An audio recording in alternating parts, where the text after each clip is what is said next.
Hi, everybody, and welcome back to Cat's Track. Thank you for subscribing, liking, and sharing this with your friends. Today's episode is with my dear friend, Erika Barootes.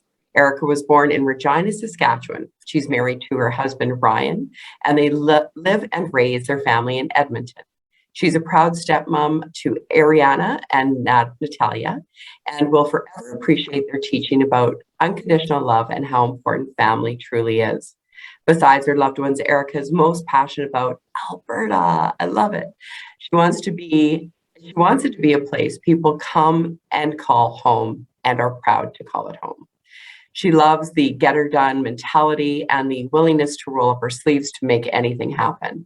Her other passion is running, and she's had the opportunity to do that all over the world. She's especially loved running all across Alberta over the last several months. I can just imagine. She loves exploring, and she admits that nothing beats the Edmonton River Valley, and that is so true. I love Edmonton. So nice. Friends, you'll find her full bio attached. Erika, thank you so much for joining me today. Yeah, thank you for having me, Catherine. I'm glad you're here. All right, girl, what's been your biggest challenge in the last few years, I guess, 2 years? Yeah, well, I would say I think most people, the pandemic and learning to navigate that, it's been a big challenge for the economy. And I work as a consultant with a consulting firm, and there's been a lot of need for people to have public affairs and government relations services, but unfortunately, as we navigate this unprecedented time, not always being able to support everyone in the way I would love that we could. And then I think lots of people can relate to this is the working from home. So in lots of businesses, obviously, it's about relationships, it's about outreach, and being able to connect, and in person is always better than not. So that's one of the biggest challenges, is just being able to continue with the development of relationships, and just getting out and talking to as many folks. I've seen it, how that's impacted the economy. Not that before a pandemic we're in any place of prosperity in Alberta. We were really suffering for several years with our economy. And so that's one of the reasons why I've decided to run for Senate. It's a system that I believe is not, well, I'll be very politically correct, is an institution that's not performing to its potential currently. And I'm hearing from a lot of people across Alberta how difficult it is to get things done, to find employment, to be able to have that advantage for their family and their future. And so that's one of the reasons why I'm putting my name forward, is I think, to your point, seen a lot of these challenges, experienced these challenges, wanting to provide the best future for Ariana and Natalia. And so stepping up, I guess, to the plate to try and be one of those voices. But I think what I've experienced personally is what many people across our country and our province have experienced, which is just general hardship and trying to navigate uncharted waters and try and provide the best experiences and life for the people they love. Aw, so nice, Erika. And congratulations on running. I think you'll be a great senator. Thank you. What are your top 3 things that you'd like to share with us today? Yeah, so I think the biggest thing is what I've learned is, and I would say I was always that person that was like, you can just go, go, go. The biggest things I've learned, especially since becoming a parent, they are my stepchildren, so I obviously didn't have to change all the diapers, but as they enter their teenhood, I'm sure that there'll be many responsibilities and times for me to step up there. But I think the biggest things is that, family is very, very important. They're not always the most relaxing environments, but like I mentioned to you earlier, the unconditional love and just really wanting to all of us come together for our families to provide and create the best opportunity for each other and for our home lives as possible. So sharing that, whatever you're going through or whatever we're experiencing as a province, as a country, at a home life, that it's really important to know where your values and your beliefs lie, and that there's a lot of people out there that can relate to you, so don't ever be afraid to share. I think that with that, I've learned that vulnerability is actually a skill, not a weakness, and being able to talk about issues, to talk about challenges that people face. That's the only way we're going to get through it together. And the best practices are for sharing, not for keeping secret. And we'll only have that by being vulnerable. I've developed lots of new friendships over the pandemic. I think we've all kind of really honed into where you feel safe, but also where you can have those true conversations, because like I said, you need to be vulnerable, you need to be in a trusted space to have those conversations, but that we can all lean in a little bit more to being more transparent about how we feel, what our thoughts are. And if anything I've learned in the political arena is we don't have enough respectfulness to agree and disagree on issues. So that's one thing that I just think is the vulnerable piece, and being able to admit and have humility around that is one thing that I believe as a person, but also as potential Senate candidates to bring forward. And then the last thing is how much we are fortunate to live in a democracy.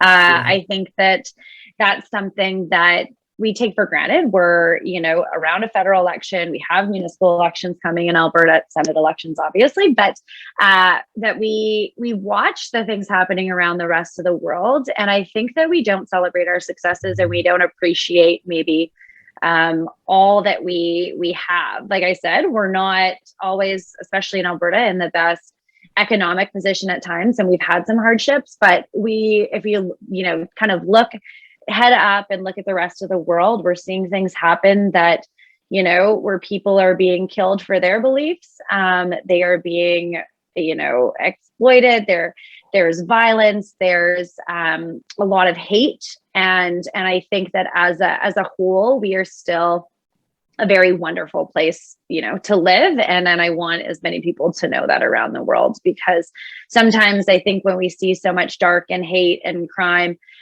we forget to look at the good. And I think that we can all benefit from sometimes just pausing and thinking about how where we're fortunate and where we can all really appreciate the important things in life.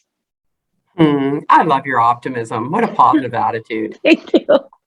There's some days where it's a little bit more realist, but I do think, if we're talking about sharing and we're talking about real life, there's a lot of, good, bad, and the ugly, and everyone's going to experience that, and everyone's going to experience it differently.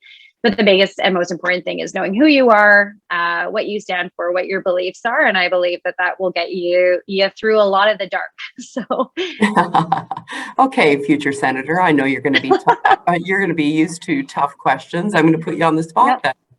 Then perfect. You just twigged something for me, that when you said the words, everybody experiences it differently. Do you think that Trudeau and Jody Wilson-Raybould actually experienced the SNC-Lavalin situation differently? So I actually I'm up in Fort McMurray, as I said, my sweet backdrop of a hotel up here, because I'm out campaigning, and I actually no better way to get through a book in one day than buying it on Audible and being in a car for 4.5 hours and then listening to it a little faster. I would say I listened to the entire book in the last 24 hours, and saying things differently. I think every conversation we always say, and we've been raised, that there's two sides to a story, but there's a difference between breaking the law and not breaking the law. That's pretty black and white. Interpretation of verbiage, or, I've always said how I send an email versus how I have a conversation in person. People can interpret things differently, but like the law is the law. Ethics are ethics. And when you're having, you might remember the conversation different to your benefit. I think we all do that. And I'm sure that Mr. Trudeau is no exception of seeing it through the lens in which he wants to see, and how he wants to recall those events. But when it comes to documents, recordings, like I said, the law and a commissioner deeming it one way or the other, I don't think that then the difference is what you should take away from it. It's the facts and what I think all Canadians can appreciate, which is just lying. Yeah. Thank you. Thank you, Yeah. Erica. Very good. Yeah. And what do you see on the horizon, Miss Senator?